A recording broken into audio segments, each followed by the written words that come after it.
नमस्कार, PTC news देख रहे सभी दर्शकों का स्वागत। मैं हुआ आपके साथ अतुल वर्मा, लेकर हाजिर हूं प्रदेश की तमाम खबरों का हाल।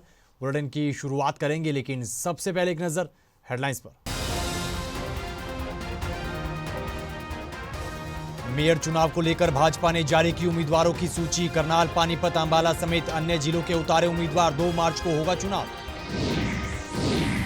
मेयर चुनाव के लिए भाजपा ने करनाल से रेनू बाला गुप्ता को बनाया उम्मीदवार। रेनू बाला गुप्ता को बधाई देने वालों का लगा तांता। रेनू बाला ने जताया आभार। कांग्रेस पार्टी ने संगठन में किया बड़ा फेरबदल। हरियाणा, हिमाचल समेत अन्य राज्यों के बदले प्रभारी। बीके हरिप्रसाद होंगे प्रदेश कांग्रेस के नए प्रभारी। एमएसपी गारंटी कानून की मांग को लेकर कल चंडीगढ़ में हुई किसानों और केंद्र सरकार के बीच बैठक रही बेनतीजा। डलेवाल बोले, हम करेंगे एक और मीटिंग। और कुरुक्षेत्र पुलिस की बड़ी लापरवाही का मामला आया सामने। एलएनजेपी अस्पताल की मोर्चरी में एफएसएल जांच की इंतजार में कई मानवीय विसरे।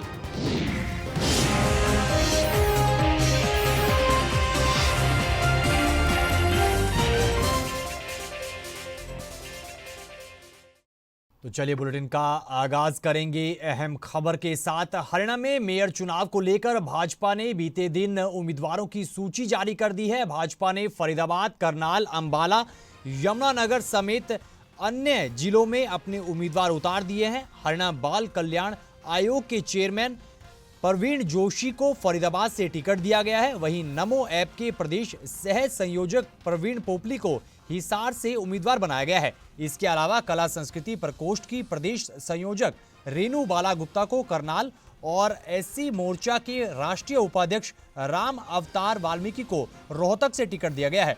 इसके अलावा यमुनानगर, अंबाला, सोनीपत और गुरुग्राम के लिए भी उम्मीदवार उतारे गए हैं। आपको बता दें कि पहले चरण का चुनाव 2 मार्च को होगा, दूसरे चरण का चुनाव 9 मार्च को होगा और 12 मार्च को चुनाव के नतीजे आएंगे। 8 नगर निगम के चुनाव हैं, 2 सोनीपत और अंबाला नगर निगम के उप चुनाव हैं मेयर पद को लेके, और 4 नगर परिषदों के चुनाव हैं। 1 नगर परिषद असंध की उपचुनाव भी है चेयरमैन का, और नगर पालिकाओं के चुनाव। इन सब चुनावों की भारतीय जनता पार्टी ने बहुत अच्छे ढंग से तैयारी की है, और जिस प्रकार का रिजल्ट दिल्ली में भारतीय जनता पार्टी के पक्ष में आया है, एक अच्छा वातावरण, अच्छा माहौल भारतीय जनता पार्टी के मन में पक्ष में आज हरियाणा प्रदेश में बना है।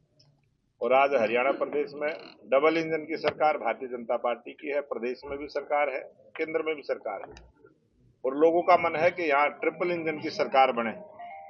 इस प्रकार का उत्साह जो हमने इस निकाय चुनाव को तैयारी लेके की है, आज बना है। और आप आने वाले समय में देखेंगे जब 2 मार्च को हरियाणा में निकाय के चुनाव होंगे और पानीपत नगर निगम के 9 मार्च को चुनाव होंगे, भारतीय जनता पार्टी की ट्रिपल इंजन की सरकार हरियाणा प्रदेश में बनेगी। इधर करनाल से रेनू बाला गुप्ता को मेयर चुनाव के लिए उम्मीदवार बनाए जाने पर उन्हें बधाई देने वालों का तांता लगा है। बीते दिन पार्टी कार्यकर्ताओं ने उनके निवास पर पहुंचकर उन्हें बधाई दी और इस दौरान जमकर जश्न भी मनाया। वहीं रेनू बाला गुप्ता ने टिकट के लिए पार्टी के शीर्ष नेतृत्व, स्थानीय विधायक और केंद्रीय मंत्री मनोहर लाल खट्टर का आभार जताया और करनाल में एक बार फिर कमल खिलने का दावा किया।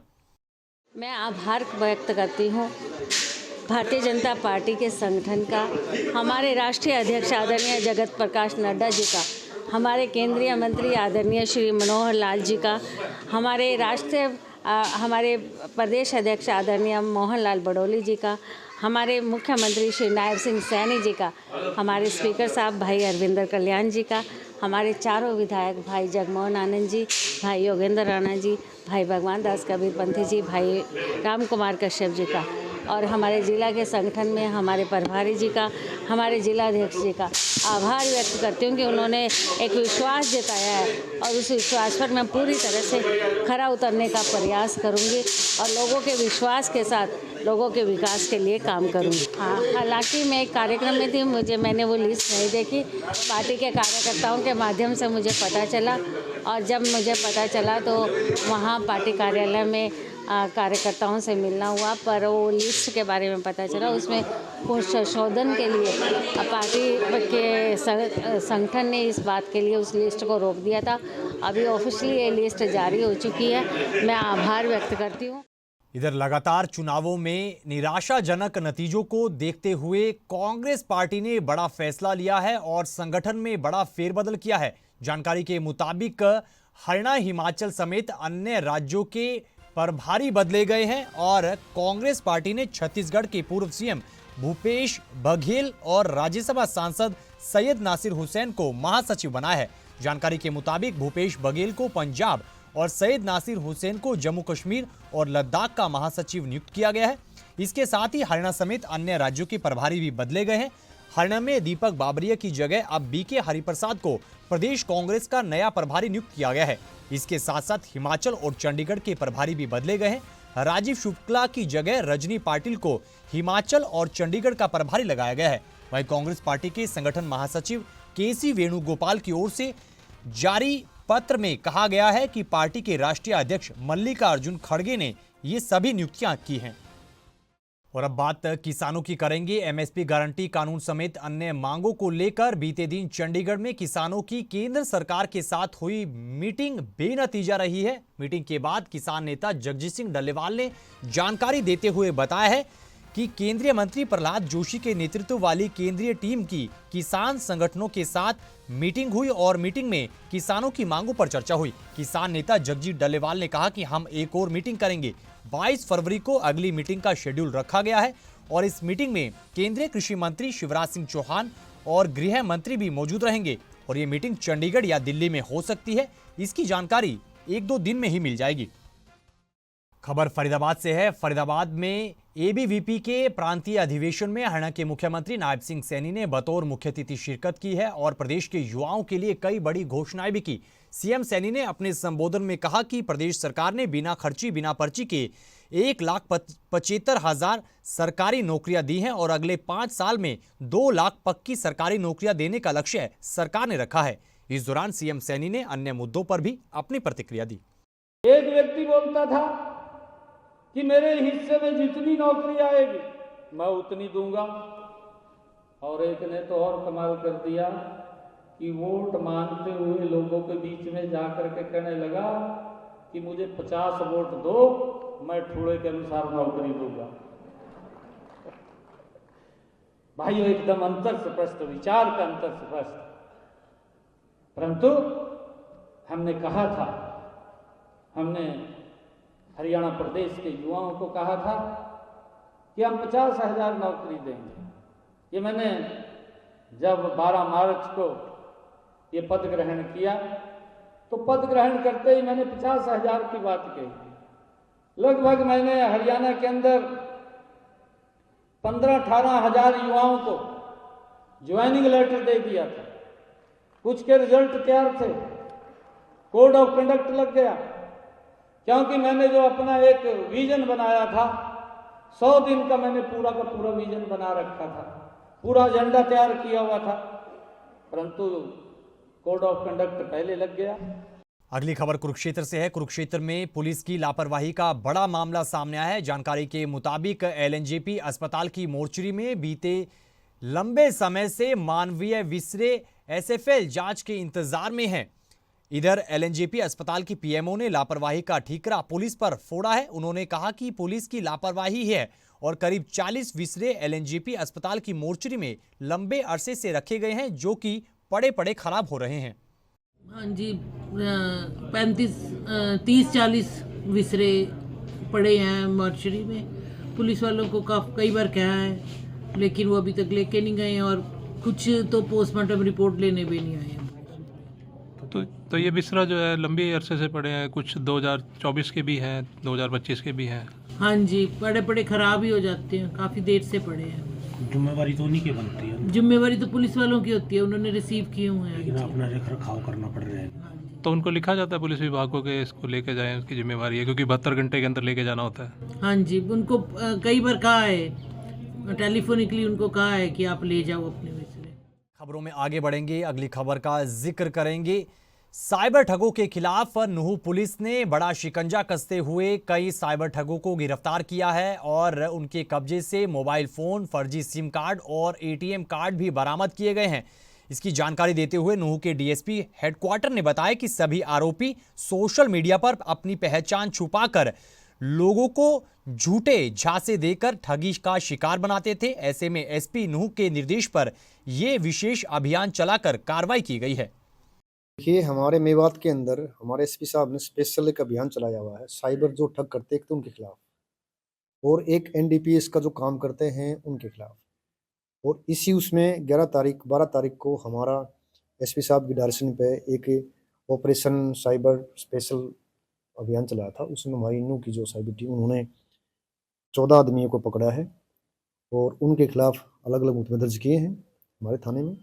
और 14 जो एक्यूज्ड हैं उनमें से एक तो यूपी का रहने वाला है, 6 राजस्थान के हैं और 7 हमारे हरियाणा के हैं। और उनसे जो है उन 13 हमारे जो टीम ने मोबाइल पकड़े हैं और 19 सिम है जो कि फर्जी आईडी पे है और 2 एटीएम है, उनको गिरफ्तार किया है हमारी टीम ने। और उनके खिलाफ जो भी लीगल कार्रवाई होती है वो अरेस्ट करके आज हम कोर्ट में पेश कर रहे हैं। तो अभी तो वो मैटर ऑफ इन्वेस्टिगेशन है। जो बरामदगी जो इनसे हुई है स्टेज पर 13 मोबाइल हैं और 19 फर्जी सिम है, 2 एटीएम कार्ड है। और ये जो है वेस्ट बंगाल से फ्रॉड करते हैं, महाराष्ट्र से, बिहार से, गुजरात से, तेलंगाना से, और रहने वाले हमारे ज़्यादातर यहाँ यूपी के हैं। और जो राजस्थान के हैं वे भी डीग जिले के हैं, जो हमारे मेवात का जो क्षेत्र उसके साथ ही लगते हैं। अगली खबर यमुनानगर से है। यमुनानगर के साडोरा में दर्दनाक सड़क हादसा हुआ है। जानकारी के मुताबिक तेज रफ्तार डंपर ने 2 भाइयों को कुचल दिया और दोनों ही भाइयों की मौके पर मौत हो गई, जबकि एक महिला गंभीर रूप से घायल हुई है। हादसे की सूचना मिलते ही घटनास्थल पर पहुंची पुलिस ने मामले की जांच शुरू कर दी है और पुलिस ने शवों को पोस्टमार्टम के बाद परिजनों को सौंप दिया है। थे मेरे दोनों सुरेंद्र और जसबीर, ये डंपर के साथ एक्सीडेंट हुआ है। सबीलपुर आए थे रिश्तेदारी मिलने, वहाँ से वापसी जा रहे थे घर पे, तो रास्ते में हादसा हो गया। दोनों सगे भाई है और एक लेडीज भी थी। एक लेडीज थी, वो जसबीर की घर वाली है, छोटे भाई की वाइफ है। ये सुरेंद्र पुलिस में था सीआरपीएफ में, और जसबीर है जो वो सिविल अस्पताल में काम करता है। तो अभी नौकरी पे था सर ये? हाँ, ये नौकरी पे था सिविल अस्पताल में। ये रिटायर हो गए थे सुरेंद्र, ये नहीं पता जी, ये तुम बाहर से समय। कितने बच्चे हैं सर इनके पास? इनके पास दोनों के 5 बच्चे हैं, 3 बड़े के पास है, 2 छोटे के पास। 3 पेशेंट आए, 2 पेशेंट बहुत सीरियस थे जिसका मैंने ऑब्जर्व किया। 2 पेशेंट एक्सपायर हो चुका था, उसका मैंने डेथ डिक्लेयर कर दिया। पोस्टमार्टम के लिए पुलिस को इन्फॉर्म कर दिया। हम एक पेशेंट जो है नॉर्मल है, बस थोड़ा से अपने राइट शोल्डर पेन बता रही है। वहीं यमुनानगर की पुरानी सब्जी मंडी में कार सवार युवकों द्वारा उत्पात मचाने का मामला सामने आया है। वहीं यह घटना सीसीटीवी कैमरे में कैद हुई है और इसकी तस्वीरें भी सामने आई है। जानकारी के मुताबिक शराब के नशे में कार सवार युवकों ने जमकर उत्पात मचाया और युवकों ने पहले दीवार पर कार चढ़ा दी और एक बाइक को भी क्षतिग्रस्त कर दिया। इस दौरान कार पलटने से कार सवार दोनों युवकों को भी चोटें आई हैं। इधर बाइक के मालिक ने नुकसान की भरपाई करने की मांग उठाई है। सर, हम अंदर बैठे हुए थे तो एकदम सडनली आवाज़ आती है, मतलब जैसे धमाके टाइप। तो फिर हम बाहर निकले तो ये स्थिति थी जो अभी आप देखोगे वीडियो में। तो फिर जब हम देखे तो एकदम 2 शराब से दो पर्सन थे। तो जब बाहर निकले उनसे खड़ा भी नहीं हो जाए, इतनी शराब पी थी उन्होंने, इतना नशा कर रखा था। तो फिर जब वो बाहर निकले ना उनके पास खड़े होने की भी हिम्मत नहीं थी उनके पास। वो भी सिटी थाने में अभी क्या कुछ कार्रवाई मौके पे पुलिस आ गई थी, उस टाइम बुला ली थी हमने। सर क्या कुछ कार्रवाई की मांग करते हैं? हम तो ये कहते हैं जो हमारा नुकसान हुआ है वो हमारा पूरा किया जाए। खबरों में आगे बढ़ेंगे, अगली खबर का जिक्र करेंगे। शाहबाद नगरपालिका में सीएम फ्लाइंग की टीम ने अचानक से बीते दिन रेड मारी और तमाम रिकॉर्ड्स को खंगाला है, उनकी जांच की है। जानकारी के मुताबिक हाजिरी रजिस्टर के अलावा door to door garbage collection के रिकॉर्ड को चेक किया गया है और इस दौरान सीएम फ्लाइंग की टीम ने सफाई व्यवस्था का भी जायजा लिया है। वहीं नगरपालिका के अध्यक्ष भी मौके पर मौजूद रहे। बताया जा रहा है कि सीएम फ्लाइंग की टीम की रेड के बाद से नगरपालिका के दफ्तर में हड़कंप मच गया है। कि जनता परेशान ना हो, पारदर्शिता से काम हो, और उसी काम के लिए सरकार ने ये एजेंसियों की नियुक्ति की हुई है, चाहे सीएम फ्लाइंग हो या कोई और जांच एजेंसी हो। और अभी एजेंसी ने अपना जो जांच एजेंसी आई है वो उन्होंने अपना काम अभी शुरू किया है। कौन लोग अनुपस्थित थे, समय पर नहीं आ पाए, क्योंकि बड़े लंबे समय से लोग पहले आ जाते हैं और कर्मचारी कई बार सीट पे नहीं बैठते। एक तो वो जांच चल रही है, क्यों नहीं आए जो 3-4 लोग थे। दूसरा, गारबेज के नाप तोल को लेके क्या सही है या कहीं त्रुटि पाई गई है, उन्होंने कांटा भी चेक किया है और आगे उसकी जांच हो रही है कि क्या सही है या गलत पाया गया है। तो मैं स्वागत करता हूं जो एजेंसी के लोग आए हैं, जिनको सरकार ने नियुक्त किया हुआ है, और हम लोग पूरा सहयोग करेंगे और जो भी दोषी पाया जाता है वो आगे अपना जो प्रोसेस है उनका कानूनी वो करेंगे। लेकिन हम लोग स्वागत करते हैं, हर काम में पारदर्शिता होनी चाहिए, लोगों को दिक्कत ना आए। और मैं बार बार अपील करता हूं सभी अधिकारियों को, कर्मचारियों को कि जनता भगवान का रूप है, जनता हमारी है।